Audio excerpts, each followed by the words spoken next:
హిందూ పురాణాల ప్రకారం వినాయకుడు ఎలా జన్మించాడు, వినాయకుడిని గణాధిపతిగా ఎందుకు నియమించారు అనే విషయాల గురించి ఈ వీడియోలో తెలుసుకుందాం. పూర్వం గజాసురుడు అనే రాక్షసుడు శివుని గురించి ఘోర తపస్సు చేస్తాడు. అయితే శివుడు ప్రత్యక్షమై ఏం వరం కావాలో కోరుకో అని గజాసురుని అడుగుతాడు. అప్పుడు గజాసురుడు శివుణ్ణి అనేక విధాలుగా స్తుతించి, స్వామి, లోకాలన్నిటిలోనూ పూజలు అందుకునే మీరు ఇకపైన నా ఉదరంలో అనగా పొట్టలో ఉండాలి అని వరాన్ని అడుగుతాడు. భక్తుల కోరికను ఎన్నడూ జవదాటిన బోలాశంకరుడు వెంటనే గజాసురుని ఉదరంలోకి ప్రవేశించి అక్కడే నివాసం ఉంటాడు.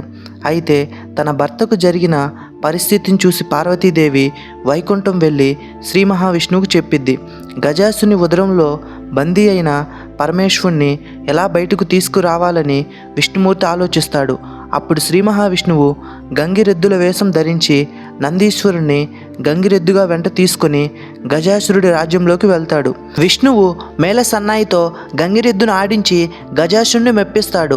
ఈ ఆనందంలో ఏం కావాలో కోరుకొని గజాసురుడు అనగా అదే సమయం కోసం ఎదురు చూస్తున్న శ్రీ మహావిష్ణువు నీ ఉదరంలో ఉన్న శివుడిని మాకివ్వు అని అడుగుతాడు. విష్ణుమూర్తి కోరికను విన్న గజాసురునికి విషయం అర్థమైద్ది. వీరంతా దేవతలు, నంది అని అనుకుంటాడు. పరమేశ్వరుణ్ణి తిరిగి తీసుకెళ్లడానికి వచ్చారని గ్రహిస్తాడు. శివుడు గనుక తన శరీరాన్ని చీల్చుకొని బయటికి వస్తే తన మృత్యువు తప్పదు.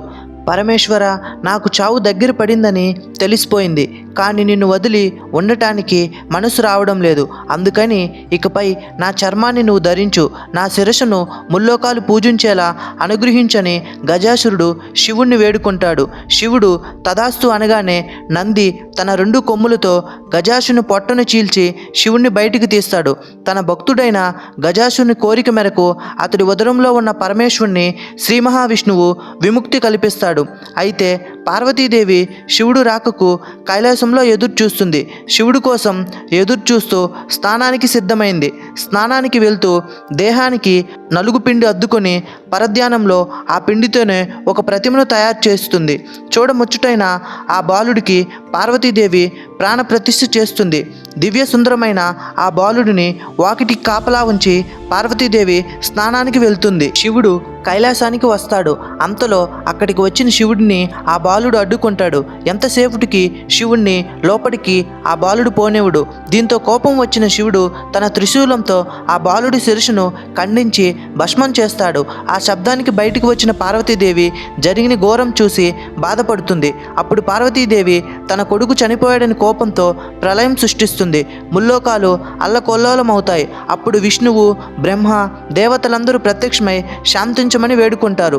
దీంతో పార్వతీదేవి బాధను చూసిన శివుడు నందితో ఉత్తరం దిక్కు తలపెట్టి పడుకున్న జీవి తల తీసుకురండి అని చెబుతాడు. గజాసురుడు అనే రాక్షసుడు ఏనుగు రూపం ధరించి ఉత్తర దిక్కు తలపెట్టి పడుకుంటాడు. నా శిరస్సుతో పూజలు అందుకోవాలని శివుణ్ణి కోరుకుంటాడు. నంది ఉత్తర దిక్కు తలపెట్టి పడుకున్న గజాసురుని తల నరికి కైలాసానికి తీసుకొని వెళ్తారు. శివుడు ఆ తలని బాలుడికి పెడతాడు. బ్రహ్మ ప్రాణం పోసి బతికిస్తాడు. గజముఖుడి శిరస్సును తెప్పించి ఆ బాలుడికి అతికించి ప్రాణం పోసి గజానుడు అనే నామకరణం చేస్తారు. విఘ్నాలకు అధిపతిగా వినాయకుడు ఎందుకు అయ్యాడంటే సర్వ విఘ్నాలకు ఒక అధిపతిని నియమించమని దేవతలు, మునులు పరమేశ్వరుని కోరుతారు. ఈ విషయంలో వినాయకుడు, కుమారస్వామి ఎవరిని నియమించాలని ఆలోచించిన పరమేశ్వరుడు ముల్లోకాలన్నిటిలో పవిత్ర నదులన్నిటిలో స్నానం చేసి ఎవరు ముందుగా తన వద్దకు వస్తారో వారికే ఈ ఆధిపత్యం లభిస్తుందని శివుడు చెబుతాడు. దీంతో కుమారస్వామి తన నెమలి వాహనం పైన రివ్వును ఎగిరి వెళ్తాడు. కానీ వినాయకుడు మాత్రం తన ఎలుక వాహనంతో ముందుకు కదలలేడు. వినాయకుడు బాధ తెలిసిన శివుడు నారాయణ మంత్రం చెబుతాడు. దీంతో వినాయకుడు నారాయణ మంత్రం జపిస్తూ శివుడు, పార్వతి చుట్టూ ప్రదక్షిణ చేస్తాడు. ఆ మంత్ర ప్రభావంతో ప్రతి తీర్థంలోనూ కుమారస్వామి కంటే ముందు వినాయకుడు ప్రత్యక్షమవుతాడు. ఆ విధంగా 3 కోట్ల నదుల్లో వినాయకుడు ముందుగా స్నానం ఆచరించడం చూసిన కుమారస్వామి కైలాసానికి వెళ్ళి అన్నగారికే ఆధిపత్యం ఇవ్వమని తండ్రికి చెబుతాడు. ఈ విధంగా వినాయకుడు విఘ్నాలకు అధిపతి అవుతాడు. వినాయకుడి శక్తి సామర్థ్యాలు పరిశీలించి భాద్రపద శుద్ధ చవితి నాడు గణాధిపత్యం కట్టబెడతారు. ఆ రోజున తనకు భక్తితో సమర్పించిన ఉండ్రాళ్ళు, కుడుములు, పిండి వంటలు పుష్టిగా తిన్న వినాయకుడు నడవలేక ఇబ్బంది పడుతూ కైలాసం చేరుకుంటాడు. అప్పుడు శివుని శిరస్సుపై ఉన్న చంద్రుడు గణనాథుని అవస్థలు చూసి పక్కున నవ్వుతాడు. రాజ దృష్టి సోకితే రాళ్ళు కూడా నుజ్జవుతాయి. వినాయకుడు ఉదరం పగిలిపోతుంది. దీంతో ఆగ్రహించిన పార్వతీదేవి, పాపాత్ముడా, నీ దృష్టికి నా కుమారుడు అచేతనంగా పడి ఉన్నాడు కాబట్టి నిన్ను చూసిన వారు పాపాత్ములై నేలాప నిందులు పొందురుగాక అని శపిస్తుంది.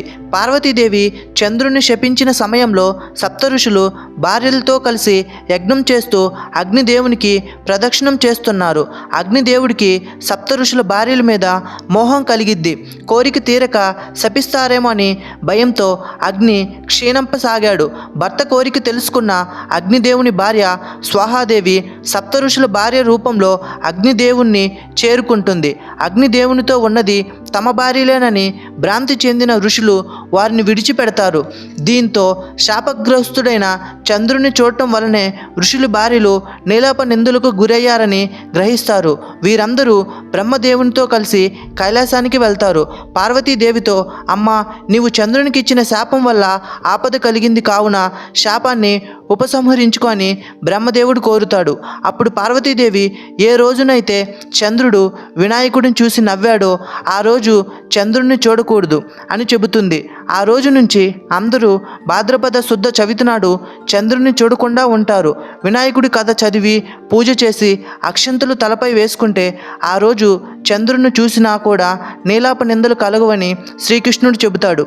ఈ వీడియో మీకు నచ్చినట్లయితే లైక్ చేసి సబ్స్క్రైబ్ చేసి కామెంట్ చేయండి.